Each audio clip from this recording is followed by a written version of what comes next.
Apai, kolpez, eskerrik asko, jarraitu horrela, emakumeoi hitza emoten, emakumeoi kamera aurrean jartzen, eta etor zaitezte despotorratzera. Jarraitu despotorratzen eta jarraitu emakumeoi ahotsa emoten.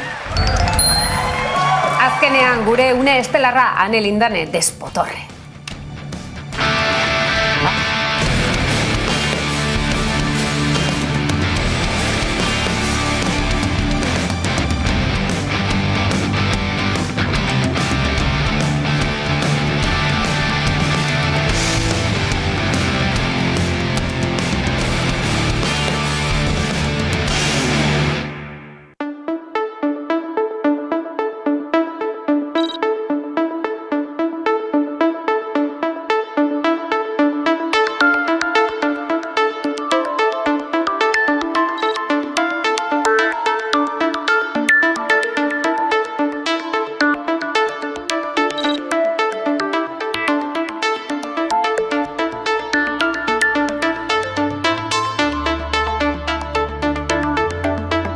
Igual, pixkat jipia bezala, baina egia esan jartzen izenean pentsatzen zer desio da niretzako edo nire ingurukontzako.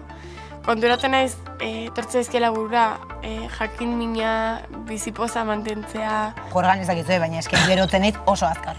Osea, nire jorran ikasen dut. Noa nire lagunekin, y yo, ai ama, es que no puedo, osea, behar dut araintze gertan, eta gero, hori, igual, ikatzen zen aurreko unean, esaten zu.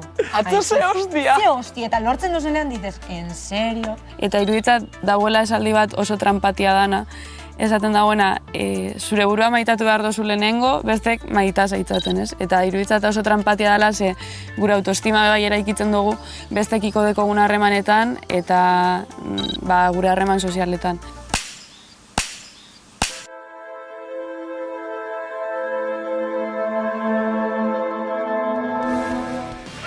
Interesgarria, Ibai, Lorea Agirrekin egon zinean eta, kaixo. Ibai? Bueno, barkatu, hasi da zeloekin, saio hasi da zeloekin. Kaiki, Jenny. Hello. Aupa, Bueno, horren, benetan interesgarria. Ibai, Loreakin egon zinean. Agurtu ginen lehenengo guna delako. Egia da. Baina jeloskorra dira. Bai. Bueno, Loreak ze kontatu zizun. Bai, geruzak, proiektuaren atzean Jakin eta Elkar daude, eta berez da proiektu bat, gazteekin nolabait, feminismoa, soziolinguistika, kultura, euskara eta pentsamendu kritikoa sustatzeko ikusentzunezko sorta bat. Gai desberdinak lantzen dituzte, uste 6 alde grabatu dituztela, bideo batez izatea Landergarrok zuzendu dituela. Eta gaiak, boterea, desira, abertxuleta, ondo bizitzea, askatasuna, sormena, holase, ez? Eta bitxiena da, bi gazte talde sortu dituztela, eta txanda batzuk horre antolatu dituzte, eta asteburu pasara eman dituzte hauek grabatzeko, pixkat, behin arteko harremanak bai likatzeko, eta ez dakit emaitza, ez dut ikusi, baina interesantea. Lehen lagina ikusi dugu, baina Ibaik ondo esan duen bezala Jakin eta Elkar atzean, guztionen atzean daude. Asteburu batez eraman dituzte gazte batzuk, Landergarrok ekoitzi du. Intriga bintzat. Landergarro joan da ere asteburu pasa, Lander, zer bakitzu, en fin, orain benetan inporta duen albistera. Izan ere, zer gertatu da? Azken egunetan, azken urteetan, zergatik hil nahi dugu, zergatik ez, ertzainak! Taka! Tza! Bigarren kontzertua amazazpian. Asmoa, noski agurrau nahi dugun moduan betetzeko, holako euskal edo gure ondarearen festa bat antolatzea. Ez, guaitzaki bat, baino ez ge.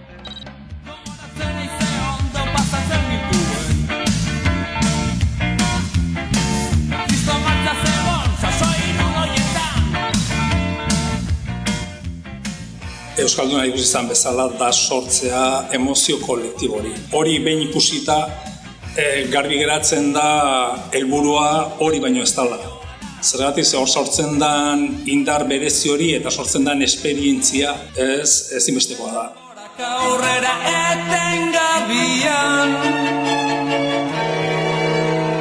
ta orain ezin eutsi izan ginena. Eta hemen daukat, ekine diatzaltxata, itxoin! Bai, eta honen ondorio izango da, klase sozialak oraindik ere gehiago anitzago izango ditugula gure herri santu honetan. Kutxabanken bezeroak diren ertzainak zaleak izango ditugulako egun batean, eta bigarrenean, beste finantza entitateen eskutik etorriko direnak, ala herritargo zabalago bat, ahaztu gabe, Gasteizen ere izango dela kontzertua, diotenez hunkigarriena. Naroa. Ea ze banketxekin kudeatzen duten hori. En fin, hortxe utziko dugu. Izan ere, badugu talde Lapurtarra, azken bideoklipa egin duena, badakizue Bidasoa bestaldekoa, azken finean gure estretxoa, horixe, Willis Drummond.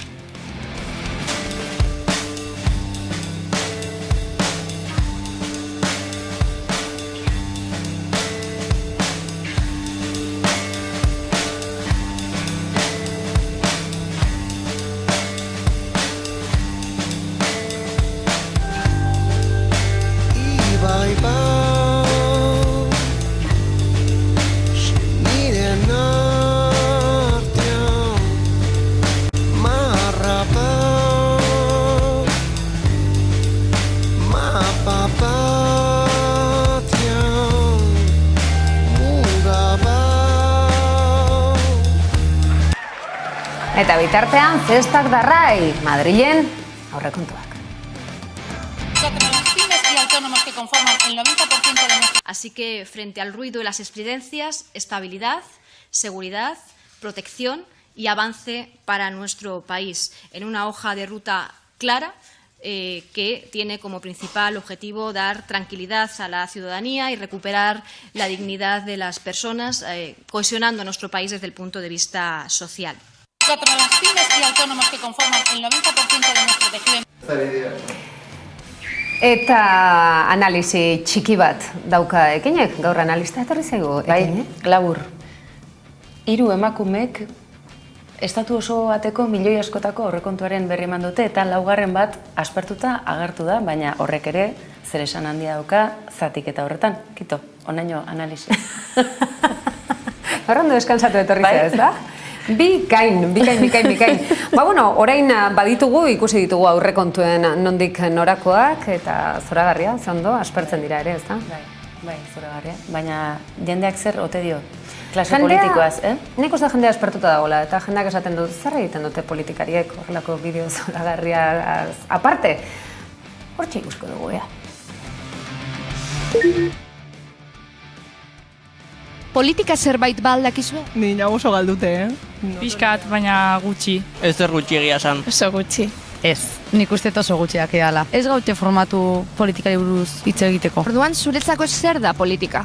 Zer da politika? Niretzako politika gizartea da. Azken finean, ni formatuta nago politikoki nire inguruan ikusi egin dudanagatik. Bueno, ez, paso. Ez da planteau inoz.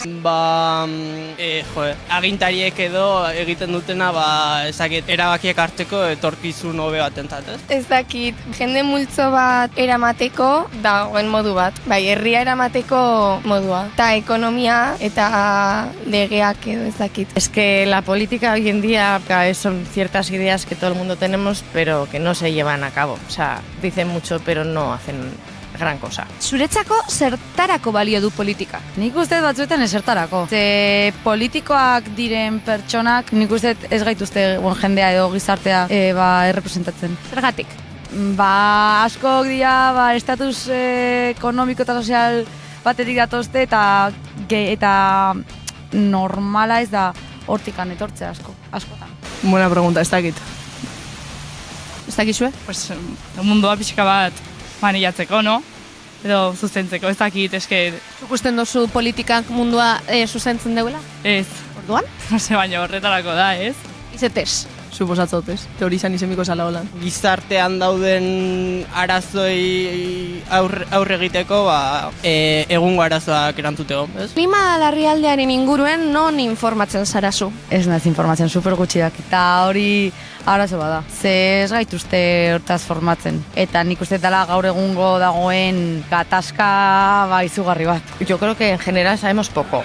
Mi aporte reciclar, intentar hacer lo máximo posible que esté en mis manos. O sea, productos ecológicos y sobre todo reciclar. Ia esan ez naiz asko informatzen, baina teleberrian agertan. Edo Bai, barea kuriosidade hola Instagrametik, baina zer gutxi. Orden zuri interesatzen datzu. Bai, baina nik ez naiz informatzen, askotan pentsatzen dudalako, ni zergatik informatuko naiz, ez baldin badakit honi buruz ezer, eta ustet nik ezin dudala ezer aldatu. Eta orduan agian ez feminismoari buruz gauzak irakurtzen ditut, klimari buruz baina. Zuek hauteskunde hauetan, maiatzeko hauteskunde hauetan bozkatzeko intentziorik? Bai. Supongo. Bai.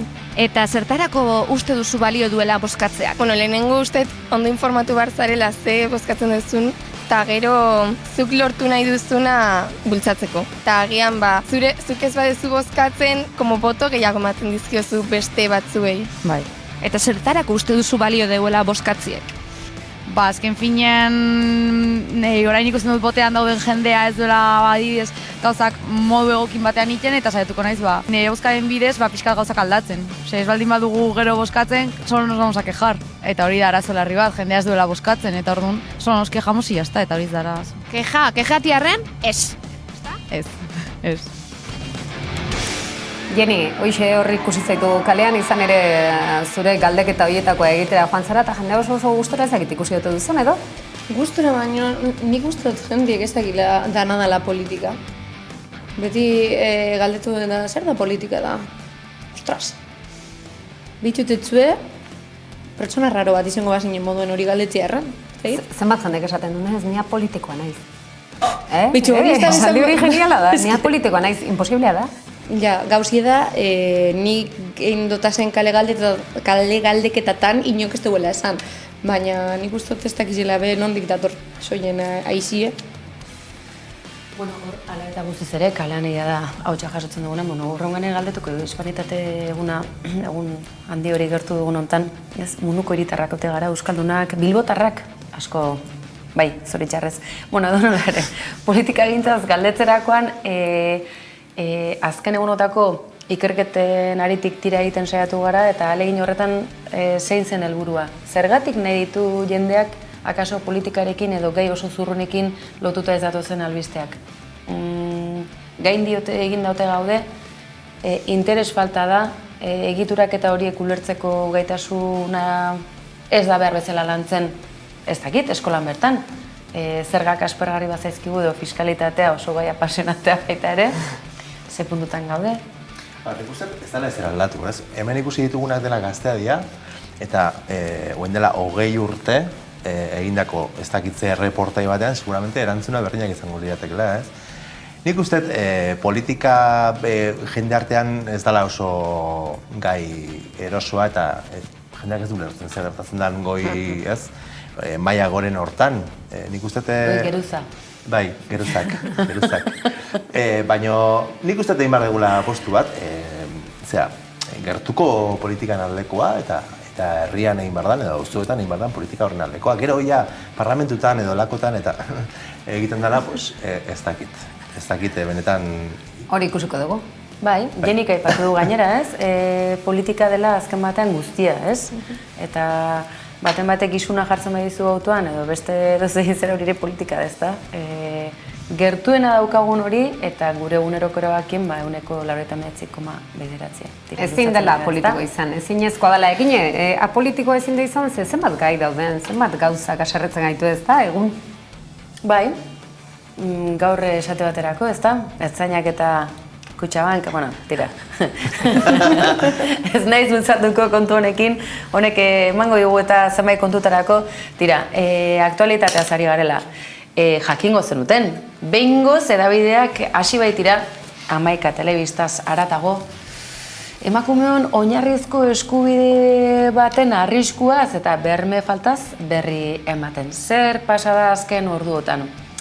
Kontatu izan dizuegu Garizuma garaian Kuaresman ultrakatoliko, eskuindar nahi duzuen bezala deitu, emakumeak jartzen aritu direla, bai Donostian eta baita Gasteizen ere. Izan ere, aizue, begira zer nolako kasualitatea, estatu osoan Madrilen, Gasteizen eta Donostian elkartzen zaizkigu, halako ekintzaile sutsuki ultrakatoliko diren hauek.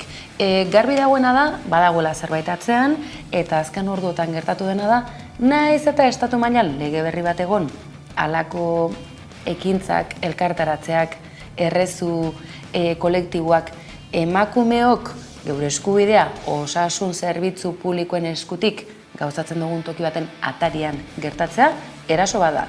Jasarpena, baina askoz gehiago dijoan gertakari bada, eta geure osasunaren kalterakoa zuzenean.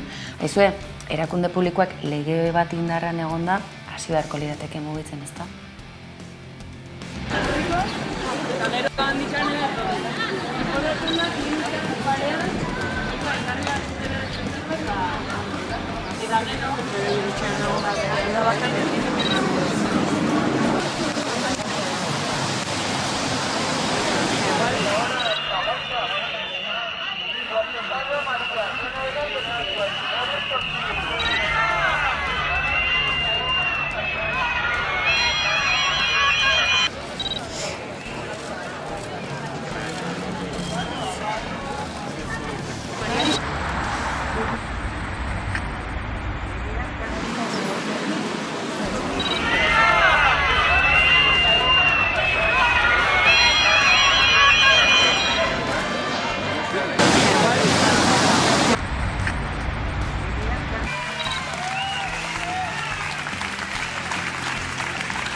Denon garaipen bat izan, asake zorionak.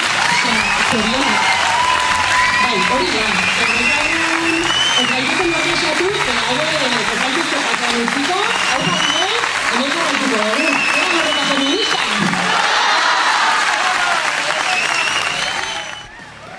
Baina argi hauekin, ez txalokari ziren hauek, oraintxe bertan. Argi, ze oso abila da ultraeskuina, Bolsonaro orain ere hauteskundetan ikusi dugu Lularekin aurrez aurre, baina hauteskunde kanpainan gezur bat bestaren atzetik baliatu izan du, eta hori da gaur egungo estiloa, ezta? Zer da egiazkoa eta kontzeptuen jabetzan horkote du orain emakumeon askatasunaren eta eskubideen alde ari omen dira. Eta gaur, WhatsAppez, ez duzue akaso bertatik berbezela ikusiko, baina hementxe mezu bat iritsi zeguna. Eta alaxe dio, Gazteleratik zuzenean momentuan bertan, oso azkarra garelako emakumeak, eta gauza asko batera inditzakegulako, alaxe dio, Euskal Herriak, País Basko jartzen du, Euskal Autonomia Erkidegoak akaso honetan, Euskadik behar gaitu, eta ez da ez lehendakariaren agiri bat, eta alaxe dio, Bolondresen faltan direla, bereziki Gasteizen den abortorio, kontzeptu bere berezik interesgarria, presionatzen ari omen delako. Eta orain kontatuko dizuegu zergatik. Presioa ez, gauza da larrialdi zerbitzutara dei egiten dutela, osasun publikoaren zerbitzua eskaintzen den osasun etxe honetatik, esan ez, aizue, hemen jota dauden batzuk dauzkagu atarian eta bertara datuzen emakumea jazartzen ari zaizkigu. Eta hori, nolabait bideratzen hasteko garaia da, lege askotan hartuta gainera. Gogoratu, hau ez dela dagoeneko emakume erabiltzaile batek egin barreko salaketa baten ondorio baizik eta erakunde publiko guztiei dagokiona. Edo nola ere, sare sozialetan badirudi mugitzen hasiak direla halako ekintzaile katolikoak eta datorrena ere ez dela oso itxura honekoa izango. Zein izango ote da honen aterabide egokiena ikusteke? Momentuz behintzat legez ezin da bertan halako gertakaririk egon eta hori da osasun etxe hauetatik egindako salaketa eta datozen egunotan ere horren berri izango duguna. Baina, egia da, halako eskubideak aintzat hartuta eta hain zuzen ere emakumeoi dagokigun eskubide bat aintzat hartuta aktualitate dugula, ze uste duzue? Iran hain urrun eta gai hauetatik hain aske geratzen zaigula? For freedom.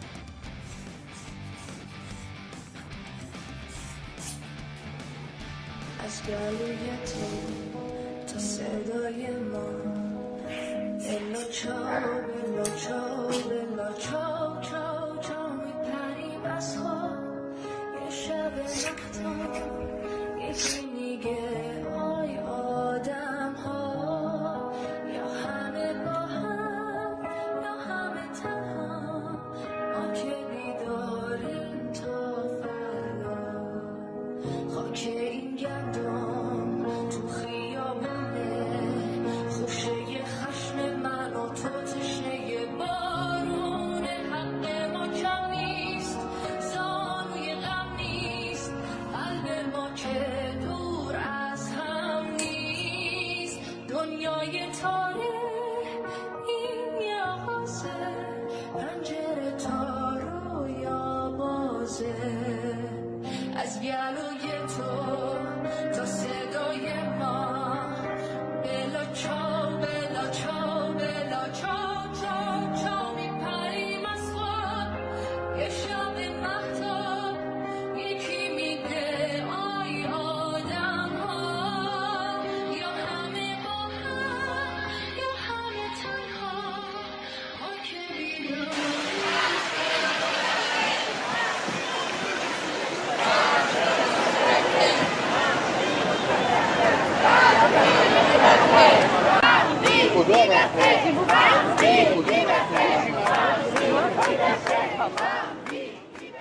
Bueno, horixe, laburrago ekarri nahi genizuen, eta horrekin lotuta Euskal Herritik ere bai, eta sortzaileen eskutik, hau bueltan aipatuko dugu besiago.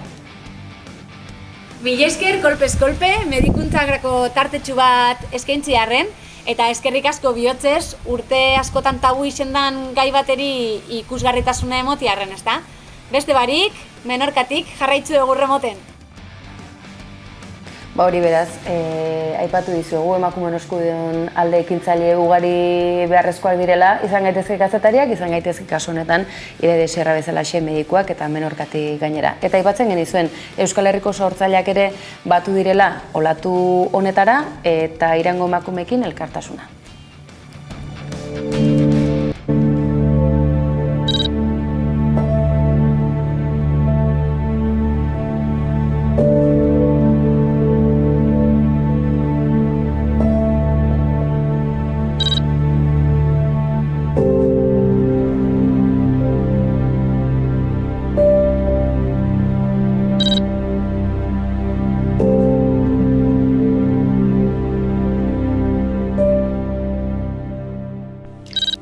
Gian Azadi, emakumeak bizitza askatasuna. Gian Azadi, emakumeak bizitza askatasuna. Gian Azadi, emakumeak bizitza askatasuna. Gian Azadi, emakumeak bizitza askatasuna. Gian Azadi, emakumeak bizitza askatasuna. Gian Azadi, emakumeak bizitza askatasuna. Gian Azadi, emakumeak bizitza askatasuna. Gian Azadi, emakumeak bizitza. Hortxe ikusten ditugu Euskal Artistak elkartasun keinu beharrezko hoietan, ez da? Baina, hemen askotan hitz egin dugu sare sozialen indarraz, ez da? Sare sozialak pantailaren bi aldeko joan etorri hori, ez da? Eta kasu askotan ere emakumearen papera sare sozialetan nola erabiltzen den. Jenny, askoz gehiago ikertzen ibilizara horren inguruan. Betiko lesnik, zelan ez?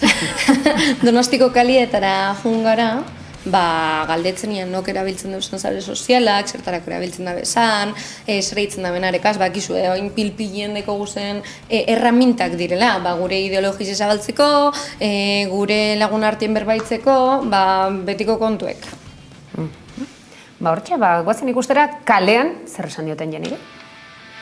Gaur egun sare sozialak pipilan daude. Eta horregatik Donostiko kaleetara gerturatu gara, galdetzeko ia nork dekon, nork ez dekon, zer eitzen da benarekin eta zer ez. Inoiz egin aldituzu iruzkin desegokirik sare sozialetan? Ointxe bertan ez nahi gogoratzen baina agian bai. Baina orokorrean ez. Bueno, ez dakit, baina eskenik ez nituzke komentario txarrak egingo. Orduan ez, baina segurazki jende asko bai. Inoiz egin aldizute sare sozialetatik iruzkin desegokiren bat? Ez, inoiz. Ez daukat ohiturarik inolako iruzkin ideo. Eta zuri indotzuen onoiz iruzkin desegokirik nonok argazkiren bate gaitzik edo? Ez, asko egotzen egia esan. Orduen kotillatzeko erabiltzezu? Bai, gehien baltu nik. Nor kotillatzen dozu? Ezagunak eta... Ezagun, venga. Lagunak. Ez lagunek ez diezagunek. Gertukok, nola... Ez teu nahi esan, hori neska da mutilen bat eukiko de bortik. Kea. Iruzkin desegokirik sare sozialetan? Ez. Ez dut ia ez gotzen, nik ez. Eta zuk egin duzu noiz bai nor baiti iruzkin desegokirik, famaturen bateri be? Ez, ni eske mes indiferente. Ja, berdina. Zero hate, ez da? Bai. Baina gero irakurtzen dituzu horre heitadeko iruzkinek, ez da? Bai, esan zeito, bai. Zeito, riko. Baina ikusi dituzu? Bai. Zeintzuk, adibidez? Pertsona famatuei eta asko ikusten dira, baina denetari. Adibidez, zerbait desatxegin egiteagatik, baina baita gorputzagatik eta. Orain dela urte batzuk irea moztu ginen, neukan supermotz-motza eta jendea goxak ezaten zidaten. Eta zer egin zen du horren aurre? Ezer, isildu. Paso? Bai, eske bestera ez nintzen sartuko jokoan. Sare sozialen erruz jendea aurrez aurre ezagutu baino gehiago epaitzen dela? Bai. Zergatik? Al final está ahí para que todo el mundo juzgue como más fácil y que, que no tenga su repercusión directo. O sea, no debería ser así, porque no estamos como para juzgar a nadie, simplemente se deberían usar para lo que se deben de usar. Uste duzue sare sozialen erruz jendea gehiago epaitzen dela? Bai, hori bai. Bai. Zergatik? Pues adibidez, nesken gorputzak eta idealizatuta daude. Eta, pues, editatzen direlako gauzak taula. Bai, nik esan honan berdin. Zu saretan agertzen zaren bezalakoa zarela uste duzu? Nahi dut esan, postureo asko dago sare sozialetan eta bar, baina zu ikusten zara saren modukoa sare sozialetan? Gehienetan bai. Agian, momentu txarrak ez dituzu igotzen. Honenetan nik naizen bezala aurkezten nahi. Filtro gitzi ordu. Bai. Nik uste bai ez, baina eske zatozti ez. Ui! Osa, nik ez da zeidetan ez, baina bai, eske oin lagun berriz ekinta eta zatozti que no me parezco, pues no sé. Ordena postureo larra irabiltzen dozula, zu? Nik ez. Sí, a mí el postureo me da igual. Baina me refiero, igoto zozer eta zatozti que no me parezco a mí, orduen, pues no sé. Horrek ez dakiz ezelako azaren, zuzera zutakizuna, da punto, ez da? Bai. A ber, eian nok esaten zon ezer, Hombre. Deno, nolabait, nahi genuen pertsona epintzen dugu sare sozialetan. Orduen posture hori existitzen da. Bai. Osea, daude nolabait maila batzuk, postureko maila batzuk, baina hori. Osea, nik uste ez daukala izugarrizko postureoa, baina pixka bat beti daukagu. Danok, orokorrean. Bai, denok. Jenny, horixe kalean esaten dizuna, ez da azken finean sare sozialen barrun ere beste mundu bat dago eta horrek ere erakiten du, ez da beste hainbat esparruetan? Bai, batez be, entzun dozuen moduen nik galdetu nebania iruzkin dezegokirik edo jaso badabe nonoz, ze egize da emakumieri askotan, bakarrik emakumiek egizetiarren, segunda nolan jantzten diren edo segunda zelako argazkiz jataten daben, askotan iruzkin dezegokizek jasaten da bezala.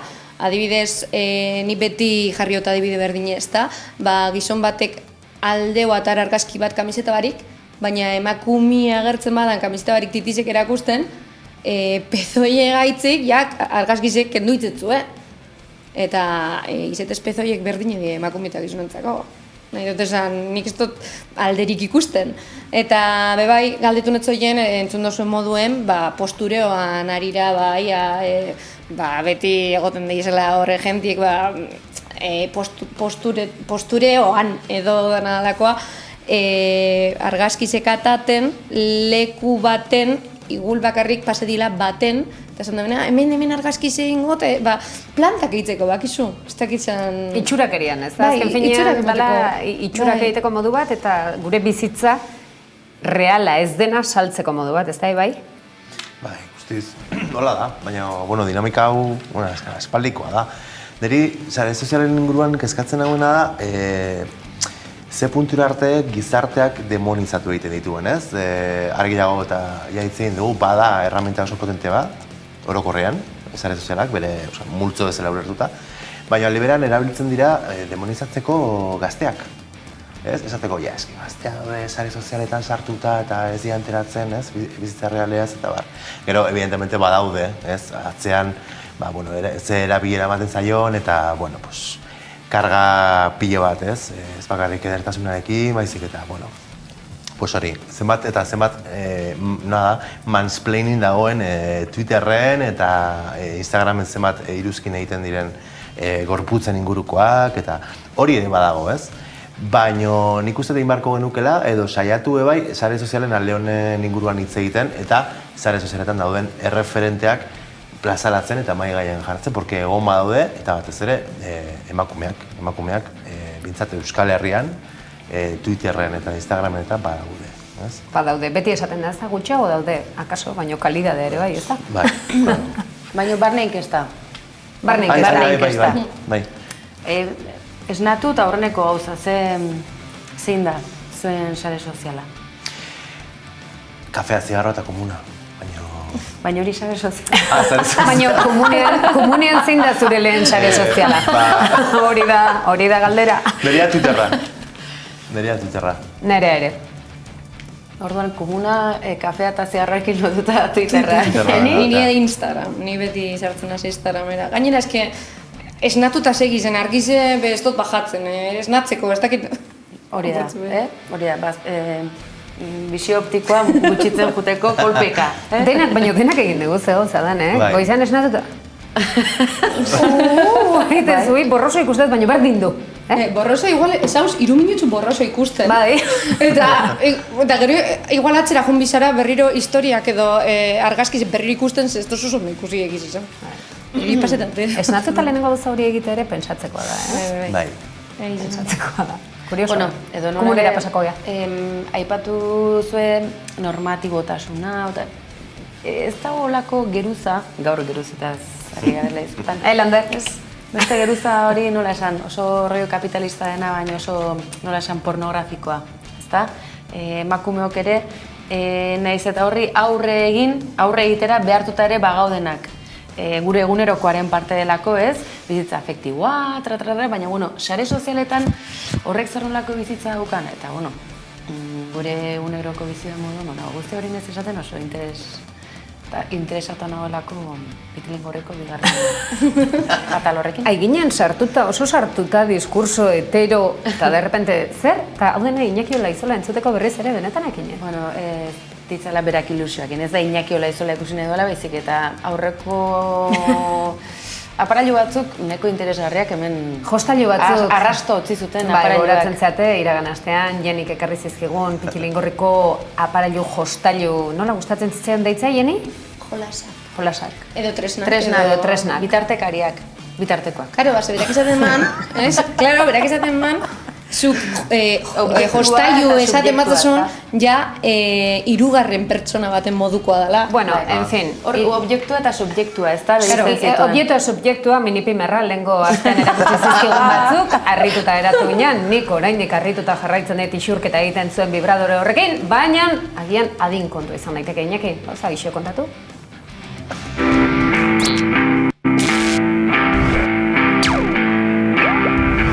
Besa jaitziko dela esan dute, baina argia aldiz igo eta igo dabil, eta zer egin behar dugu honen aurrean? Guk badakigu jendeak izan ezarren, zeintzuk dira etxetan gehien erabiltzen diren gailuak, adi jostailu erotikoak. Horregatik, Bitzigorria edo Pitilin Gorri sexopera hurbildu gara, gure hileko argi indarraren faktura jaisteko asmoz.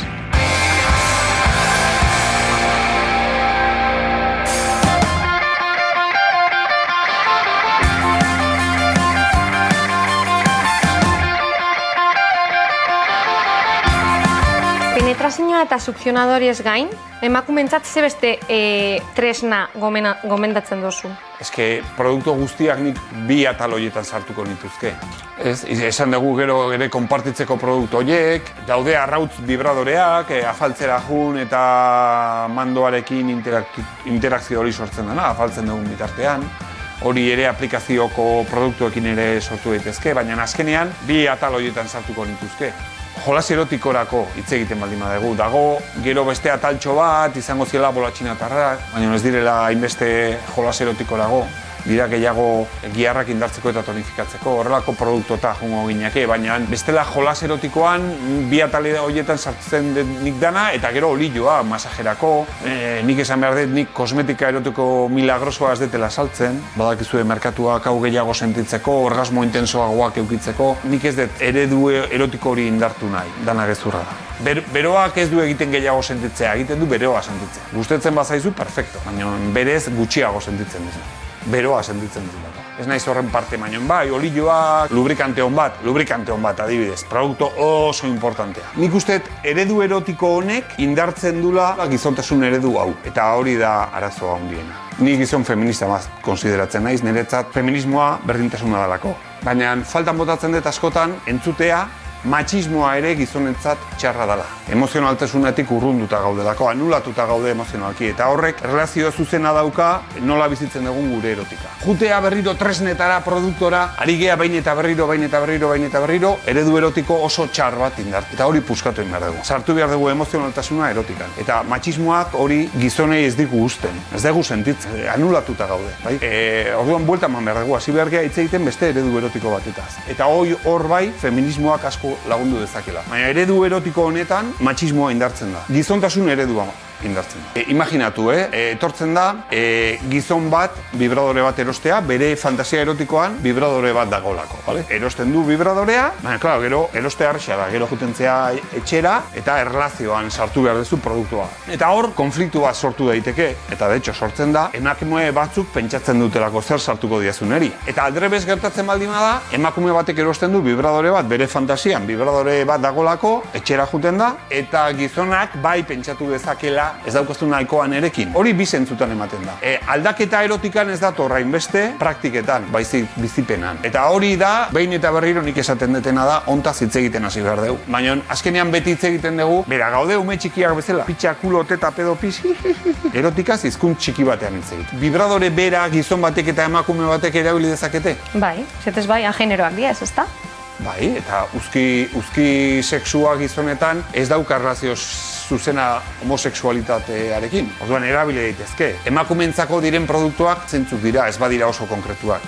Hasi behar geha erotikaz hitz egiten. Praktikaz ere. Gehiago entzuten dala? Bai, eske produktua eta merkatua gehiago dago zuzenduta emakumeari. Gizonei dago zuzenduta pornoa. Aldatu behar duguna da eredu erotikoa eta hizkuntza. Hasi behar dugu hizkuntza, beste hizkuntza bat erabiltzen. Ez da porno gutxiago, da hizkuntza gehiago. Pornoak niretzat dauzka bi gauza txarra.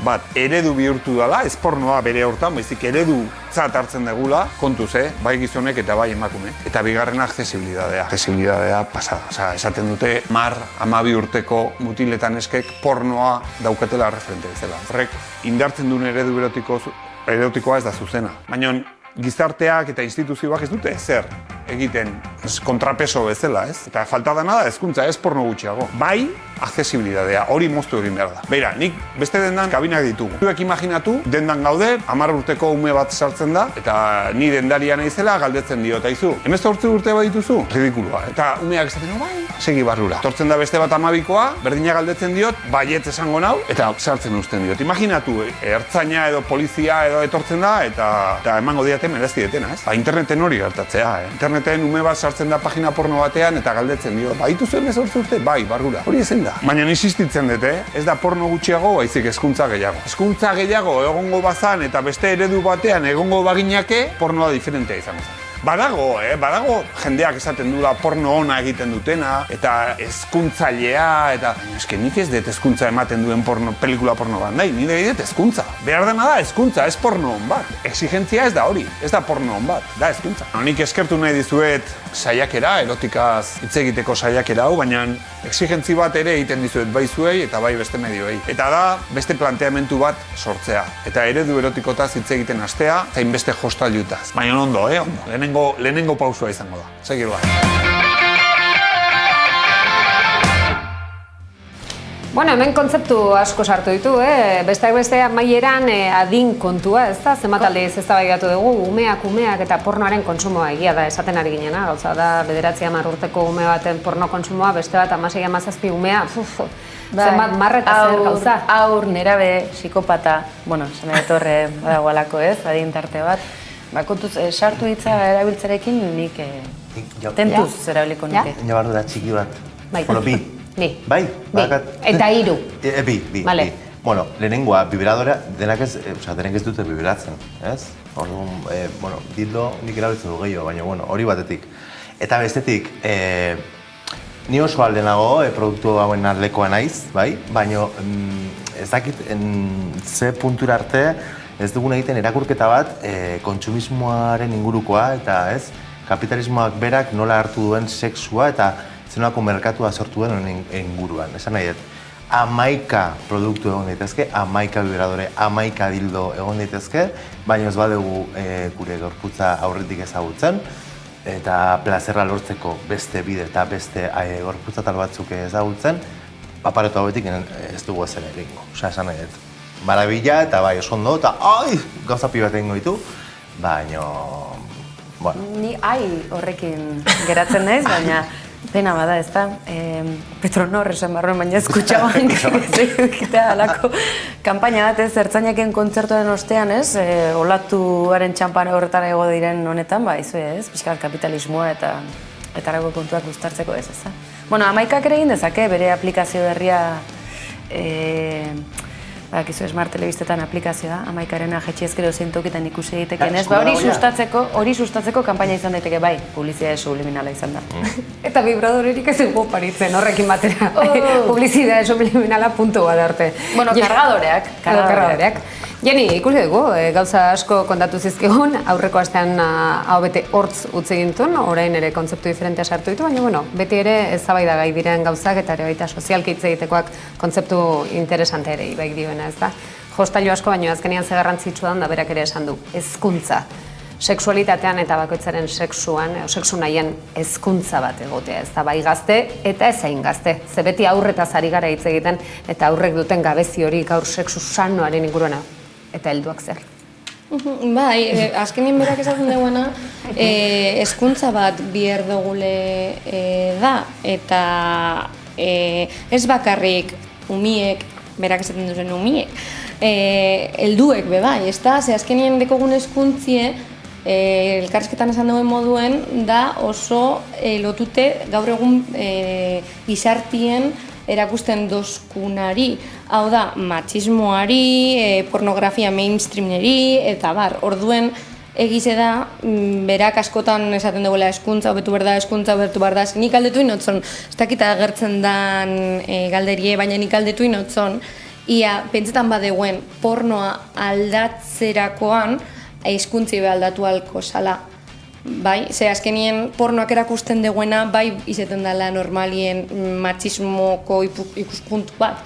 Eta berak esaten mala, ze berak ez duela nahi ikusi olako porno bat, berak ikusi nahi duela pornoa ikusten duguna, baina fikzioa izetie, pentsetie. Osea, jentie hori da falteako, ez dakila fikzioa dela. Hoxe. Hori izan da, galdera trampa egin diozulako, helduen seksualitateari buruz galdezka, eta zenolako erantzun borobila galdera trampa bati, olako erantzuna ematea, tesa, miren. 10 bat. Zue galdera trampa beti, beldurtuak, 11 bat.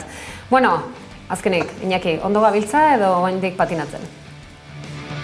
Bueno, nik eskertu nahi dizuet saiakera, erotikaz hitz egiteko saiakera hau, baina exigentzi bat ere egiten dizuet bai zuei eta bai beste medioei. Eta da, beste planteamentu bat sortzea. Eta eredu erotikotaz hitz egiten hastea, zain beste jostailutaz. Baina ondo, ondo. Lehenengo pausua izango da. Segirla. Lehenengo pausua egin da.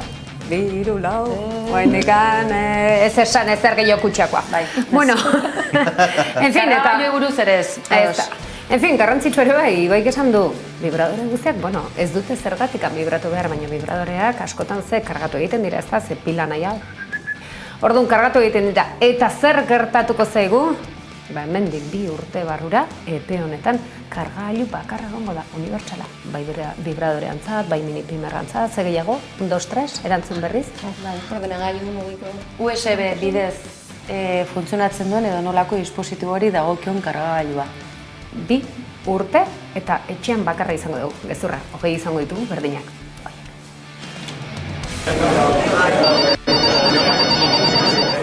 Kargagailu bat mugikorrerako, beste bat tabletarako, 3. bat kamera digitalerako, bideokontsolarako, entzungailuetarako eta Europak aski dela dio. Europar Batasunak erabaki du USB-C modako kargagailu unibertsal bat ezartzea gure bizitzan aro digitalean 2024ko udazkenetik aurrera lagun ditugun gailu guztientzat. Today we are replacing this pile of chargers with just this.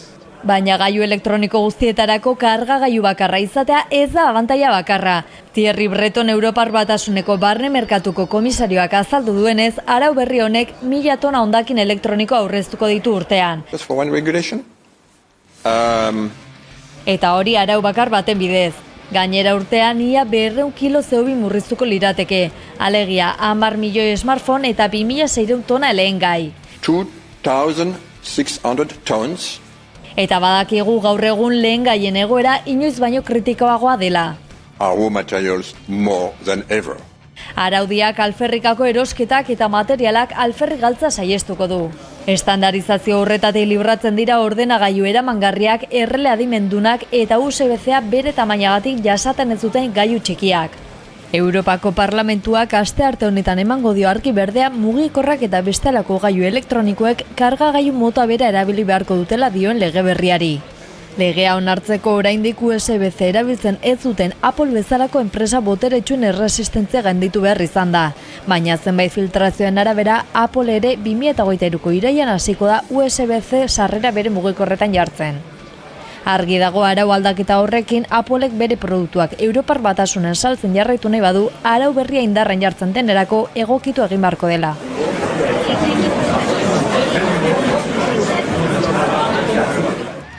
Arau berria, bertan egokitu beharko dira, 2 urte barru. Badakigu, denak argi dakigu, ere? Argi daukagu. Txiste bat, Eki egiten dut zela. Bueno, en fin, argi daukagu argindarraren prezioa zein dan. Ez da broma, negua datorru udazkenean sartuta gaude eta jende askok larri pasako ditu hilabete hauek bakarrik argindarraren hilabeteko fakturarekin. Honen inguruan eta honetaz kexu Iruñako ostalariak, atera dira esanez nahikoa da, argi guztiak itzali eta kandela jarriko dituzte. Ligatzeko gunea proposa, ez da, Iruñan zirute zaizue? Bai, gainera, etorkizun iluna dutela argi adierazteko ekimena da, ez? Ostalariek, ze txiste txarrak egiten ari garen gaurkoan. Gizue, umore azidoa oso sufritua dela, kazetaritza ikuspuntutik, tira, hor aipagarria, esate baterako zenolako zerbitzu komunitario eskaintzen ere diren, ze azken datuek diote, besteak beste arropa erosteari utzi digun honetan tabernak ezin iritsi abiltzala, orduan, 24 orduz argia piztuta, garesti ateratzen da, eta orduan ados belas ateratzea erabaki dute. Bai, egin bota de txiste. Favorez. Favorez. En fin, zuek txisterik ez daukazu ez dugu berri. Egia da txiste kontua humorearekin hartzen dugula, baina argindarrarena ez da broma, eh? Ez da broma. Pintxatu argindarra. Bai. Holaxe. Bueno, en fin, eta orain esango banizue Nafarroan jarraituz ez da ostalariekin ongi, baina Nafarroa, Los Arcos, zagertatu zen, Iker Jimenez, Winnie.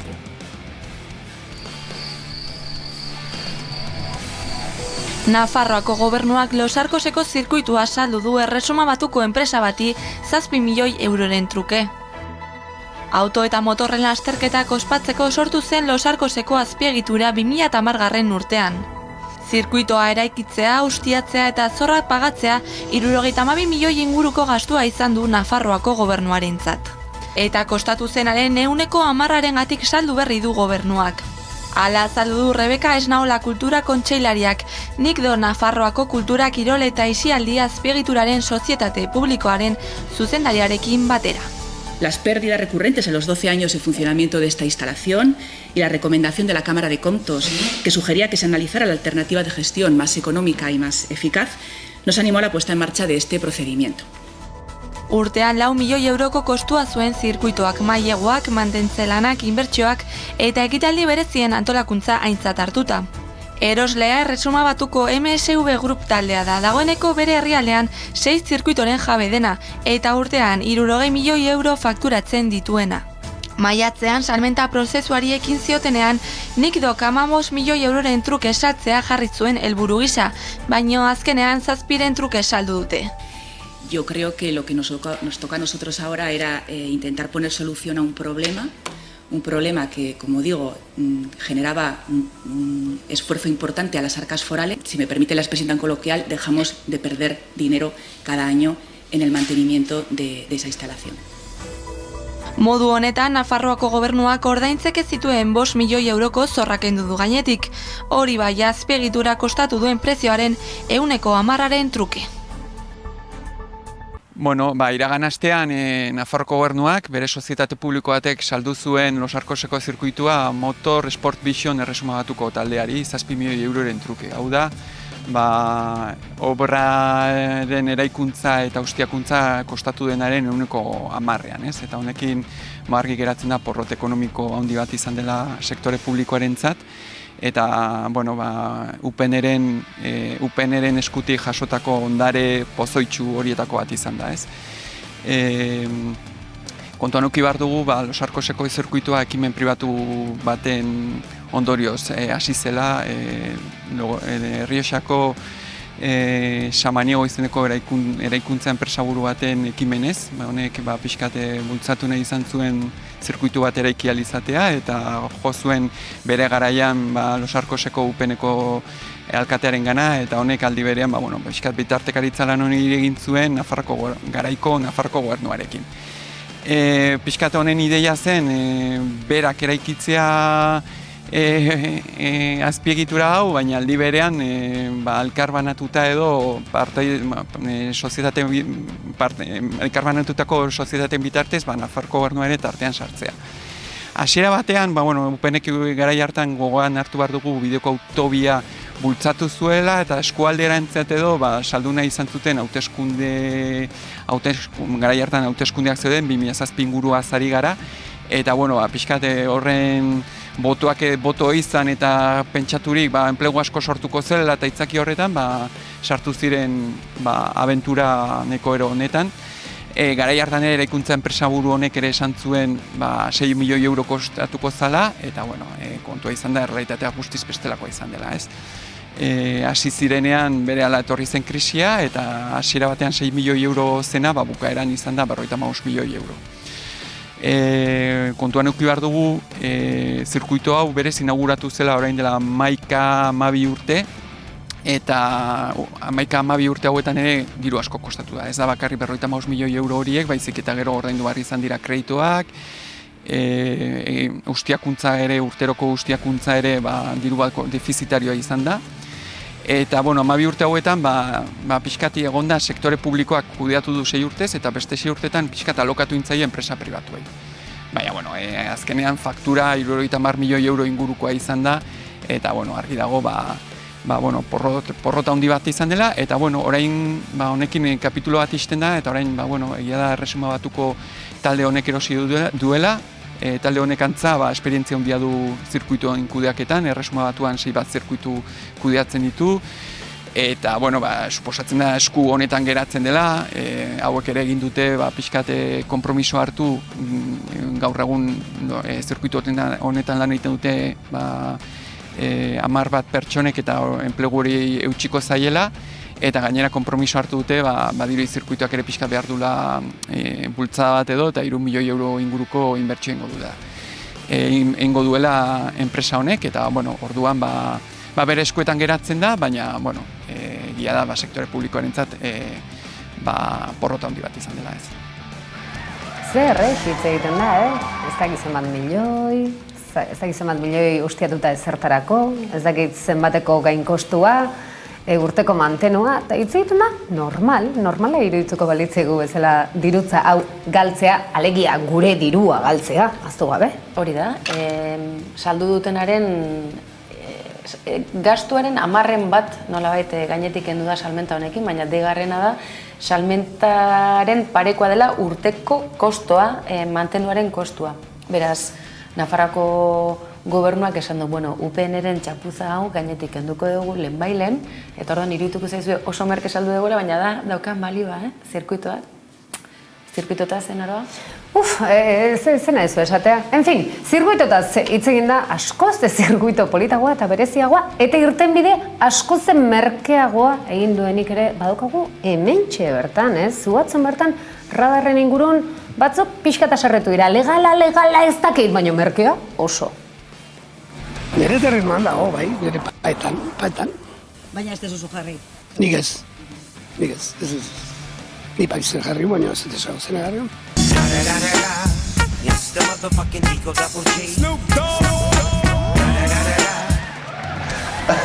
Honekin garretu horretik, esango dugu BTV-ko izela atotza erreka, baizik eta atotxa erreka. Hori da. Mentxe, ez dakigu Añorgako lurrak diren edo errezola zementuen jabetzako, baina hortxe. Hortxe, atotxa. Baten batek agin nahi badu, Gipuzkoako hiriburuan, atotxa erreka baserri ondoan. Atotxa erreka baserri ondoan, eta zeona, gizonarena izugarrizko ni naiz izan. Eta txibatua ere ez naiz. Eta txibatua ere ez naiz. Hori beste atzuk, akaso bigarrenean zer kontatuko dugu? Inor gutxik errespetatzen du abiadura muga. Beti azkarri, hemen 30 no pasa el peatón.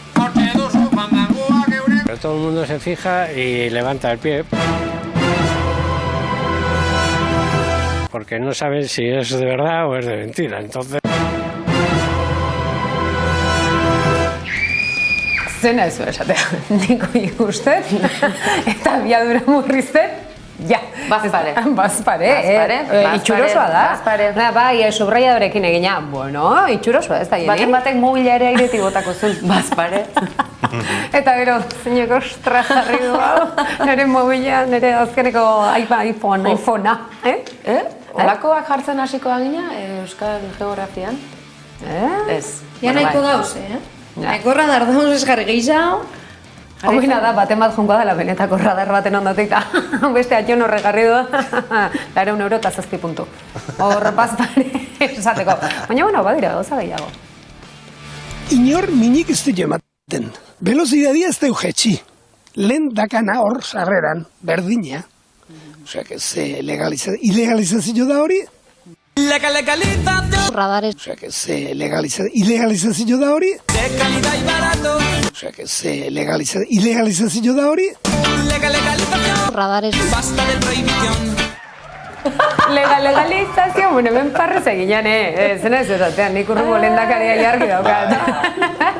Urrumo lehendakaria, nik uste dut fundamentoa jarriko lukela, gaina esaten aizu.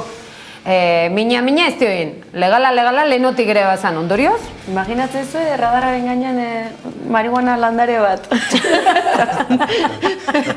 Bi helburu, bueno, beste txiste txar bat Honei, benetan ertzaineko kontzertuak, ni benetan arduratuta nago, zer. Baina, bueno, esan dizuet, ni benetan arduratuta, hemen parra egiten ez baino gero hitz egingo ez berarekin lasai. Bueno, en fin, esan dugu, gaurko eguna azkenean itxeroten ari ginen, orain dela denboratxo jo, nahi genuen Anelindane hemen izan mardul, eta berak dakartzan gauza guztiekin, Jenny?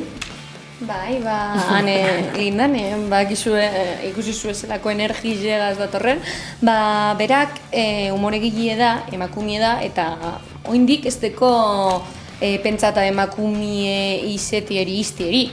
Orduan nahi deu umoregile izen eta emakumie izen, eta deko zen gauzak esateko umorez jorratu. Orduan horretarako sortu ban, Raquel Torres egaz batera, despotorropen deitzen dan mikroirekiput. Eta horrer inguruen egon gara gu berbetan.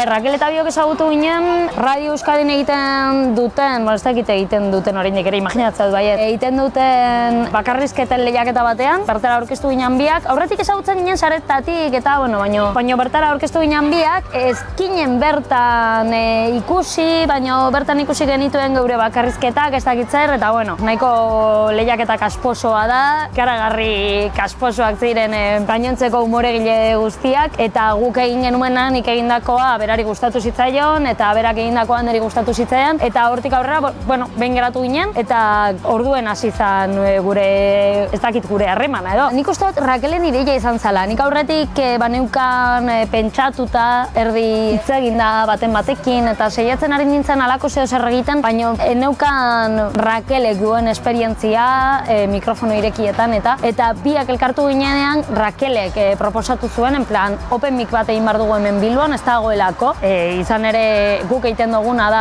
Bilbon egin izan den lehenengo mikrofono irekia, eta berak esan zuen, berak jarri zuen mai gainean, zendera asmoa zen, elkarrekin bakarrizketak eta egitea, baina berak jarri zuen mai gainean mikrofono irekiaren kontu guzti hau, eta gure mikrofono ireki honetan emakumezkoak lehen etxiko ditugu. Ez genuen inolako baimenik eskatu, inori ere, gu bizitza honetatik baimenik eskatu gabe goaz, eta barkamenik eskatu gabe ere bai. Besterik gabe, bururatu zitzaigun, horitzen dut Bilbo Zaharreko plazan geratu ginela, orkaina bat hartzen, eta esan genuen honekin egingo dugu aurrera, eta besterik gabe, itzein izan genuen kabareteko jabearekin, kabaret da Bilbon dagoen lokal bat, eta, proposatu genio, nik aurretik berarekin ere hitz egin da nuen, jabe honekin hitz egin da nuen, zer egiteko asmoan ebala, baina ezen gurpusten nik egin nahi nuen hori, neukalako nik bez ideia handirik, ez? Baina ja, Raquelekin batu nintzanean, berak ondo proposatu zuen guzti hau, eta, kabareteko jabe honekin hitz egin genuen, Eloirekin, eta besterik gabe, egiten hasi ginen. Claro, emakume hori gauza asko debekatu dizkigu. Bata da violentziarena, emakumeok ezin dugula violentzia erabili, eta esparru horiek apurka irabazten goaz, ez? Umorea egiteko, erridikuloa egin behar duzu bai ala bai. Emoten du emakumeok, soilik gauza ederrak, poetikoak, lirainak, estetikoki zuzenak egin behar ditugula, eta hori guztiz inkompatiblea da bi gauzekin, batekin umorea egitearekin, eta bestetik gizakia izatearekin. Guztiz ezinezkoa da. Eta emakume hori debekatu dute, nolabait ezin baduzu erridikulua egin, askoz ere kontrolableagoa zarelako. Erridikulua egiten dozun bakoitzean lotxatu egiten zara, saiatzen zara erridikulua ez egiten, eta beraz, askatasun eremu ikaragarri handi bat galtzen duzu. Eta umorearen eremu hori ere bai galtzen duzu, eta zure ideiak espresatzeko modu ikaragarri ona da umorea, eta hori debekatu izan digute, baina hori ere bai berriro ere lortzen ari gara. Flipatu izan dut adibidez, Gipuzkoarren aurrean nire ikuskizunak egiten duan ez dut ulertzen, zergatik Gipuzkoarrak direna inserioak horrela goten dira ikuskizun osoan, nik esate dut ostia, baina hau zer. Eta gero gustatu zaie, gero zugan horbiltzen dira, eta eskerrik asko oso ondo. Nik uste dut batez ere, gehien flipatzen doala, para bien, izaten dela kabareten. Azken finean ez da oso toki handi bat, eta jendea bertan biltzen da, eta jendeak asko egiten du barre bertan. Eta hori zoragarria da, oso hurbilituzu. Zadier, Rakel eta biok egin izan genuen ikuskizun bat Bilborroken, izan ginen 4 umoregile eta pole dancer bat, eta zoragarria izan zen, etorri ziren umoregileak ikaragarri onak, pole dance ikuskizuna ikaragarri ona izan zen, hor Bilborroken bakarrizketak egin ala izatea zoragarria zen, egia esan. Kuk egindako lan guzti hori bapatean hor ikuste eta hori zoragarria izan zen, baina kabareten dekogun hurbiltasun hori bertan ez zegoen, ez? Badakit topiko bat dela, ez? Baina halako toki txikietan berotasun handiagoa sentitzen duzu eta umorea egiten duzunean feedbacka hori da, barreak dira, orduan kabareten ikaragarri ondo entzuten dira barreak eta publikoa oso ona da. Despotorropen baten, ez dakitanak direz oso politak, egia esan. Ezin izango nizuke bat aipatu, ze gainera jendea gero beti etortzen da zugana, eskerrak emotera batzuk ezagutzen zaituzte sareetatik eta agurtzen zaituzte eta hori oso guapo dago. Horren ezin izango nuke bakarra aipatu, zen ikuste dut guztietan gertatzen dela oso gauza polit bat, dela hori ez, kontratzen zarela zer norainoko laguntasuna sortzen den umoregileon artean, neskak danak edo gehienak, eta hori oso polita da, baina behar bada izan nuen lehenengo despotorropena. Karo, nik netorren justu oso esperientzia txar bat izan nuen aurretik. Oso gaizki atara zitzaidan monologo bat eta oso gaizki pasatzen duzu hori gertatzen danean. Orduan izan genuen lehenengoan oso ondo urten zan dana, eta gainera pandemia garaian zaen, ezakitze, Rosea oso urturi genden, eta oso ondo urten zan, eta behar bada izan zan hor, Rakelek esan zian, ane, lasai, gaur madarikazioa apurtuko duzuta, eta horrela izan zen. Madarikazioa apurtu zen, eta behar bada hori izan zen politenetkoa. Ez que, nik beti esaten dut, niri gauza asko gertatzen zaizkit beti. Orduan, gertatzen zaizkian gauza horietatik monologoak ataratzen ditut batzutan, eta batzutan erdi bakarrik ataratzen dira. Baina, berez, segun, despotorropenetan 10 minutuko testuak egiten ditugu, eta horiek kitxo gora bera azkarri hasten dituzu, goiza osoago naiteke, eta gero nire monologo luzeak, 45 minututakoak, momentu honetan ezin dizut esan zenbat tardatu dudan hori idazten, karo, zatika idatzi ditut, ez? Openetatik ataratako 10 minutuko testu horietatik osatuta daude. Baina nik esango nuke gitxo gora bera 45 minutuko testu bat idazteko pare bat ordu edo 3 ordu behar ditudala, eta gero, zaila da jakitea zenbat irauten dudan horien saiatzen ikasten ez dakit nor, ze aldiro egiten dudan zerbaita, eta monologoak eginez osatzen direlako, eta eginez hasten joaten direlako. Miresten dituan umoregileak, besteak beste izaten dira, Miguel Noguera, Lelutiersekin txikitatik ikusi izan ditut, eta txikitatik flipatzen zaizkit, eta gero ez dakit inspiratzen diaten beste pertsona batzuk, darik gabe Rakelen aliz ikusi nuenean flipatu nuen, ikaragarri ona da, eta asko miresten dut, berak egiten duen umorea ikaragarri miresten dut, berak ikasteko duen gaitasuna, antzesteko duen gaitasuna, Rakel aktoria da. Eta gero bizitzan egunerokotasunean danak inspiratzen da, azken finean konturatzen bazara bizitza ikaragarri absurdoa da, eta segunetan nola kontatzen dituzun gauzak, ikaragarri barregarriak izan daitezke. Sarah Silverman ikaragarri gustatzen zait. Ez da berez erreferente bat baizik eta oso gustoko duen emakume bat da, eta jorratzeko duen moduan ikuste dut antzekotasunak daudela nik egite dituan mobidekin eta berak egiten dituen mobidekin. Ia danak amorroa emoten dit, taldi berean farregurea sortzen dit, kapitalismoak. Horrela, kapitalismoaren barruan dago dana, kapitalismoak amorroa emoten dit. Gure kasuan emakumeak lehenesten ditugu eta nahiago dugu emakumeontzako espazio seguru bat izatea, azken finean zailago dekogulako emakumeak umorea egiterako orduan, ez gaituzte hainbeste deitzen, ez gaituzte ia kontuan hartzen, eta bai gertatzen da nolabait emakumeoi matxismoak kendu izan digula. Gazteleraz arrojo esaten dana. Mutilek asko izaten dute. Oso open mic baten eta ikusten duzu hor umoregile bat mutile eta esate duzu jo. zer nolako ausardia izan duzun horre igotzeko, egiten duzuna ez da inona, edo ez da batere ona. Eta emakumeok ordea gehiago lotxatu egiten gara, gehiago kostatzen zaigu eta horregatik saiatzen gara emakume ontzako, emakume hori espazio hau zabaltzen, ez? Baina bai, gure asmoa hori da, osea, mutilengan ikusten dan hori, edo norri bururatzen zaiola eta esaten, venga, ze hostia, egingo dut, ez? Emakume hori gehiago kostatzen zaigu. Eta saiatzen gara, gure inguruan dauden neska horiei esatea, ze hostia, ausartu zaitez, ego zaitez zube bai. Así que bai, edo norri ego daiteke.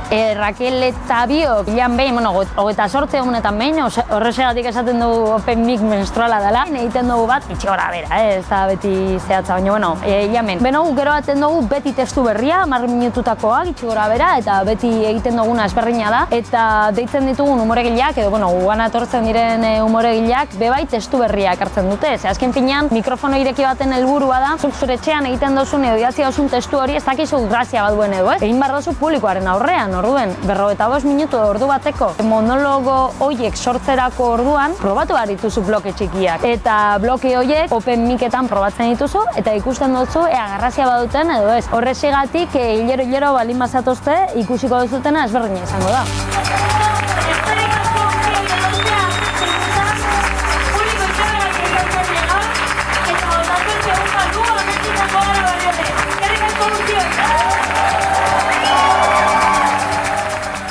Zein derra transmititzen duen Anek eta berak esandakoa, ez da, monologo bat edo umorea bertan egitea, 45 minutu edo 5, ze zaila den. Jenny? Bai, zaila eta gainera emakume izen da gehiago. Ez dutzuelako egiten, umorie egiten, hori begitze da. Berak esaten dugu ez, erridikulu egiten mutil batek edo gizonezko batek, Zer graziosoa, ez da? Bai, graziosoa da, oitzute gauz. Baina emakume batek egiten badauen, ez da berdina ez da. Ze kutrea, ze tontuna geratu dan. Bueno, gaur bota dugu pare bat broma emakume edo gizon berdintxo mierda bat izan dila, baina bueno, izotez... Barkatu, naroaren txistetaz hariko zea, ez da? Eskerrik asko, Jenny, zure eta zez, bueno, segi Jenny, segi jo.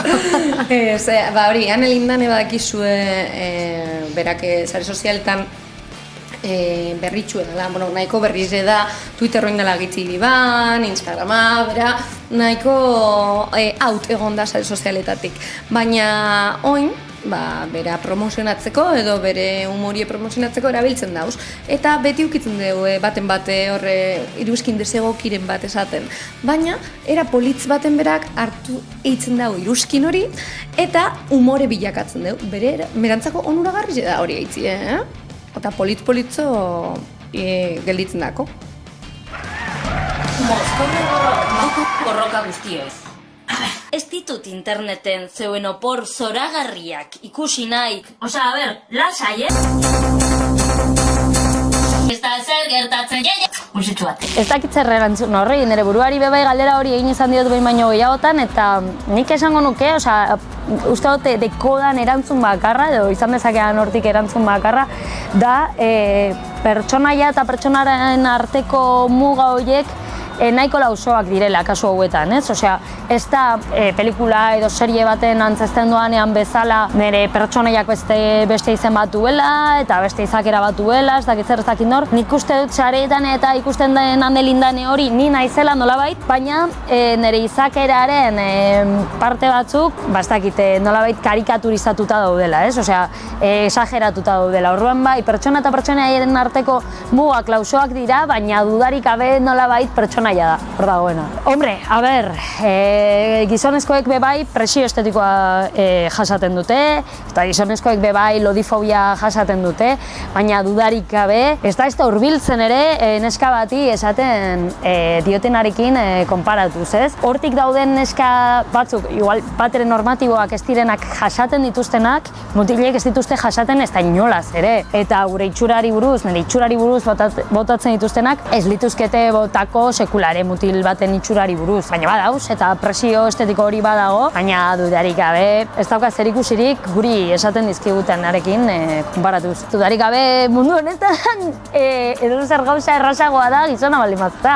Hori horrela da. Edo zer edo zer, berdin dio zer. Gizona baldin bazara, errazagoa da, ze hasieratik oparitu dizuten zure buruaren ganako segurtasun hori, ez daukazu neska baldin bazara. Neska baldin bazara, borrokatu behar duzu lehenik eta behin, kendu izan dizuten seguritate horren kontra. Horren kontra borrokatu behar duzu eta zure seguritate hori bilatu behar duzu eta topatu behar duzu. Eta hori da lehenengo oztopoa eta nahiko oztopo handia da gainera. Eta horretaz aparte, neskak zarretan diagoa inbar dugu gure ahotsa entzuteko, neskak egiten ditugun gauza guztiak ondo egin behar ditugu beti. Ze askotan hau bai, lagunekin eta itzain izan dut, ez? Ikusten dugunean emakumezko bat, ez dauela ondo egiten, umore gile txarra dela edo dana alakoa. Ez esatu, zergatik neskok ezin dugu mediokritate hori izan.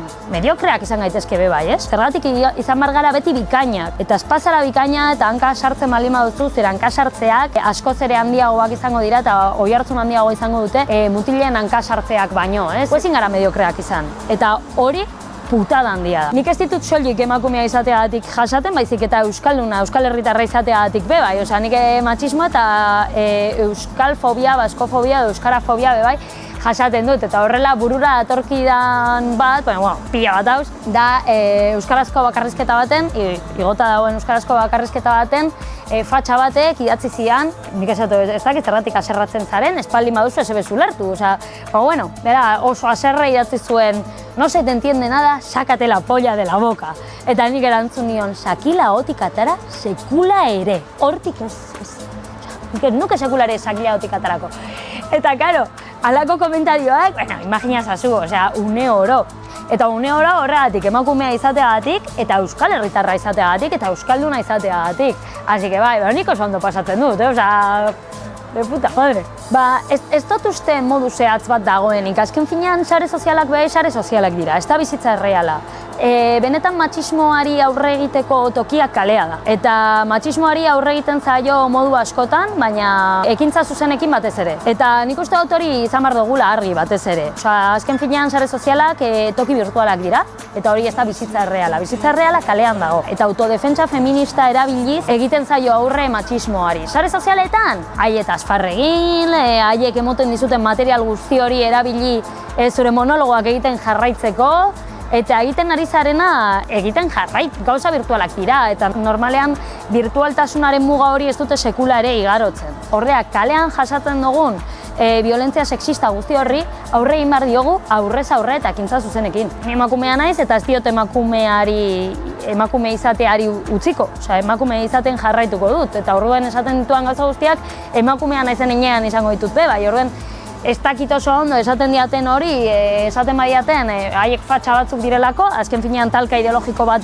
egon daitekelako, ados ez daudelako esaten dudanarekin, hanka sartu dudalako, edo besterik gabe emakumea naizelako. Argi dago, askori azkura ikaragarria eragiten diela emakume batek hitz egitea, eta listo. Eta hori argi dago, eta hori hor dago. Ez nago haien buruetan sartuta, baina nik uste dute matxismoak pisu handia duela haiek idazten duten gauza guzti horietan. Aurreko gunean adibidez, euskarari eta euskal eskola publikoari buruzko movida bat idatzi nuen Twitterren, eta tipoa sartu zitzaidan, anarkista atzela esaten zuen, zan euskalduna, zan euskal herritarra, eta esan zidan, sakitzer, hasi zitzaidan hitz egiten euskara batuari buruz, eta ez dakitzer, eta esan nion, daukazu idea putari pez, geldi, ya está. Ez baino, eske, klaro, ez que no, nik zu baino gehiago dakit gai honi buruz. Baina ere tipok jarretzen zuen eta esan nion, nahiko, jazta, egiten ari zaren hau mansplaining ikaragarria da. Hau esaten didazu, ni emakumea naizelako, gizon bati etzen nioke esango. Nik zu baino gehiago dakit gai honi buruz, baino ez duzu errekonozitzen nik zu baino gehiago dakidala ni emakumea naizelako. Eta hor argi eta garbi ikusi izan nuen, ez? Etzan talka ideologiko bat, etzan ideia ezberdinak zituelako, baizik eta ni emakumea naizelako, eta ezin duelako aitortu, ezin duelako onartu nik bera baino gehiago dakiala. Horren, beti dago. Behar bada inoiz planteatu dituan gai batzuk, bai, esan diatela, behitu, hau planteatzen duzuna, hau ez da zuzen ez dakit zer, eta mina eragin aldit, behar bada beste batzuk pentsatzea, nik beste mezu bat botatzen ari naizela, edo inoiz gaizki ulertuak egon daitezke, eta gaizki ulertu horietatik baten bati mina eragin aldiot, batzutan oso gai sensibleak lantzen ditut, eta nik ez diot nire aldean daudenei minik eragin nahi. Horrek bai mina eragin aldi dela, en plan, mierda, hau txartu ulertu da, behar bada mezu hau ez da ondo ulertu eta mina eragin dut, eta hori dala putat, baino haterrak berez, ez? Osea, horrek esan nahi du oso ondo egiten ari naiz dela. Ez hori da asuntoa, ez? Lehen planteatu dizuana, ez? Ez dutela sekula ere muga hori igarotzen. Ez dutela virtualtasunaren muga hori igarotzen zergatik, haientzat oso bortitza dalako. Eta horrean eretzat zan izango. Eta baina edosunean gerakotu gara, kalean. Venga, etor zaitez. Osa, zure iritzia ez emotea. Hori da heita sortzen ez duen gauza bakarra. Isilik egotea, nolabait. Gehien Facebooken. Bai, Twitterra baina askoz ere gehiago. Bai, ez dakit, asuntoa bai ni sare sozialetan oso berria naizela. Facebooken 2017an hasi nintzen, Instagramen 2020an eta Twitterren iazko urrian. Daramat ez da urte bat bez, Facebooken ikaragarria da. Ez dakit nola den asuntoa, algoritmoaren kontua aldin baden edo zer, baina askoak esaten dute algoritmoak badakiela zerk eragiten dizun haserre gehien, eta karo, haserratzen zaituen gairen bat ikusten duzunean interakzio gehiago izaten duzu. Orduan, algoritmoak hori badaki haserratzen dizuten gaiak ateratzen ditu. Askotan ikusten ditut komentarioak en plan fasistenak esan, pero ¿quién es esta tía? Pero esta tía ¿por qué me aparece? Bueno, esaten dizkiatenak ikaragarriak dira, izan ere zakila otik hartaran azala tipo hori Facebooken irakurri nuen. Ze Instagramen mundu guztia guapoa da, mundu guztia rollo honean dabil, ez dakit zertatzen den hor. Inoiz be bai, hate jaso izan dute Instagramen, baino gitxitan. Claro, eske nik hate gehien jasatzen duan sare soziala da Facebook, baina behar bat Twitterren. Twitterren dira danak supergaiztoak. Jendea supergaiztoa da, bai. Nik esango nuke Twitterren. Sinistu, ala? Bitximat, ez da labaritzen beze baino hor. Dago aguantatzen, machismo atean dago txapaitzela dakar, ez dizut eskatua azalpenik. Musutxu bat! Musutxua zuri, Jeni Bikaina, Ze hona da, nahi. Bai, hazen maukumea eta usarta, zentzun dituen gauzak ez ditu edonork aguantatzen, nahiz eta esan beti ez dela inoiz lan gauri pasa. Baina musutxu bataren, talde guztiaren partez, eta orain, beste emakume puxka.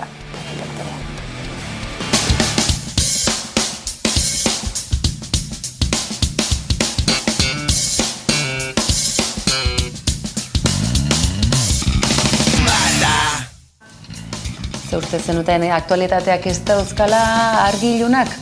Bueno, aitortuko dizuegu, Naiz Plus atarian aurkitu dugula harribitxi hau. Quintero jauna, hilden egunotan, bazenekiten 93. urten esate baterako Jon Idigoras bera pantalla handira eraman zuela? Gabongaba ospatutzeko aitaren damaren onduan.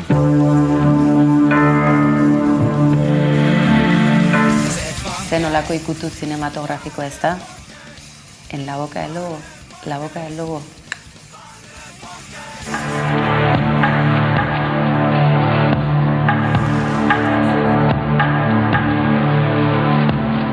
Había tenido un día de perros y sospechaba que la noche no iba a ser menos dura, pero con eso ya contaba cuando decidí investigar el corazón humano.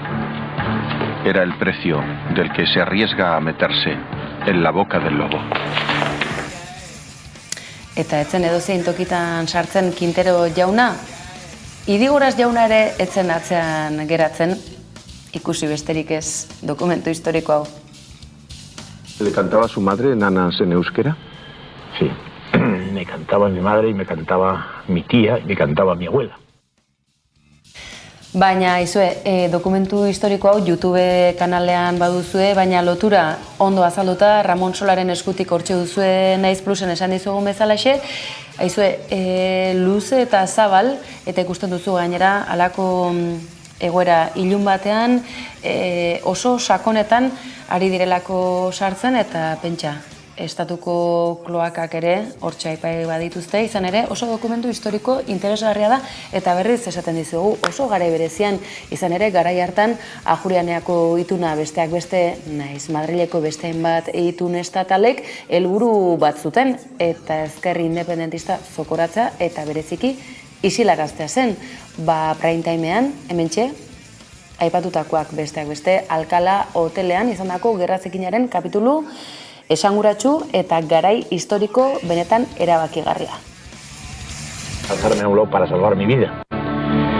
Y luego ver morir entre mis brazos a Josu Muguruza y ver malherido en brazos de Jera Ispurua y Iñaki, pues es muy duro.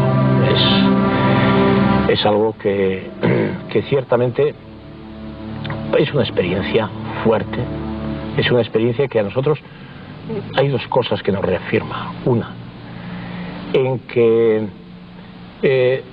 tenemos que reafirmarnos en la defensa de nuestros derechos políticos y sociales, y también tenemos que reafirmarnos en ser militantes para superar todas las expresiones de violencia. Luze eta zabal, eta gainera, gara historiko horri lotura eginaz, gaur egunaino iristeko hainbat kontzeptu, eta gako garrantzitsu ematen dituenak. Baita, kazetari asko galdetuko genio baita ere, izue, tira, Quintero jaunari utziko diogu, biak honezkero ez daude gure artean, baina betirako geratuko zaizkigu sare sozialetan eta gaur egungo plataforma digitaletan.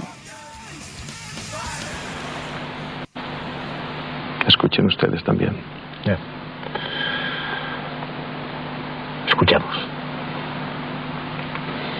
Usted ha jurado que si dependiera de usted esto se acabaría. Sí. Si en mis manos estuviera la solución, se acabaría. ¿Qué está haciendo personalmente para eso? Insisto en esa pregunta.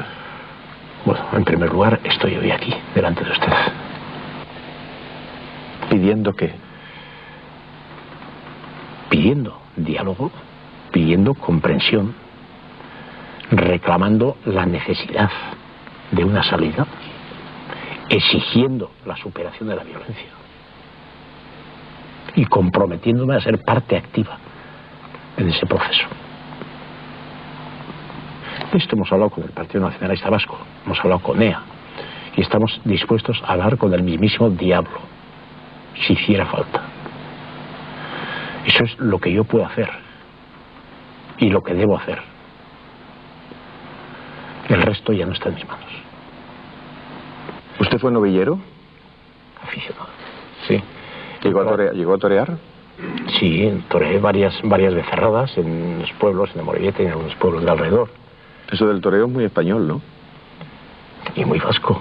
Y Nígoras no es un nombre muy taurino, ¿no? ¿Cómo lo llamaban? No es. Morenito de Gane, que era el barrio donde yo nací.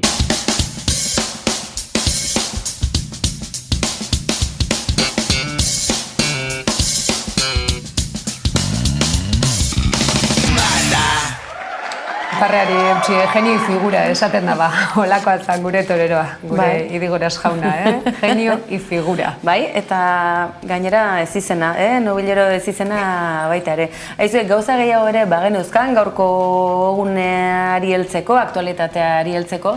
Naroa, bi gauzatxo gehiago ekarriko ditut, honezkero erlojua gainean daukagulako. Lidl Feederren Apache nazioaren aldarrikapena beste batera utziko dugu, baina egunotan nola ez dugu epatuko Lula eta Bolsonaro, eta bi adibide. Bata, Wall Street Journalek egindako bideo zientifiko periodistiko bat, gaur egun gutxi dagoen horietako bat.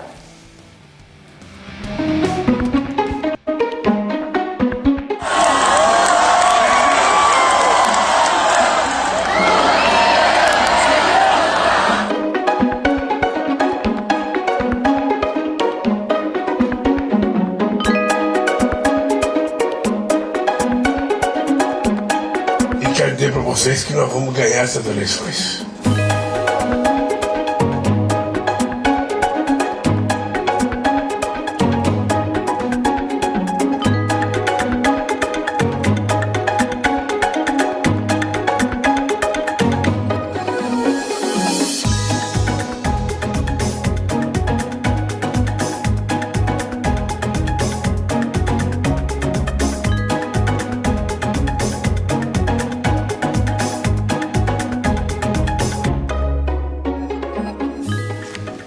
Eta esango duzu, baina zertan da bilau, bai, alako bideoak ikusi dituguan eta hemen, bai, gertatzen dena da, etika periodistikoari jarraiki egindako ekoizpenak gero eta murtzago ditugula. Eta bestela, bestela egin bat, a la española. Se está hablando de su esperanza de que gane Lula, pero que pierda Bolsonaro no quiere decir que desaparezca del país toda esa ideología que usted no comparte y que condena esa ideología seguirá. Bueno, no va a desaparecer como el franquismo no desapareció de España, ¿no?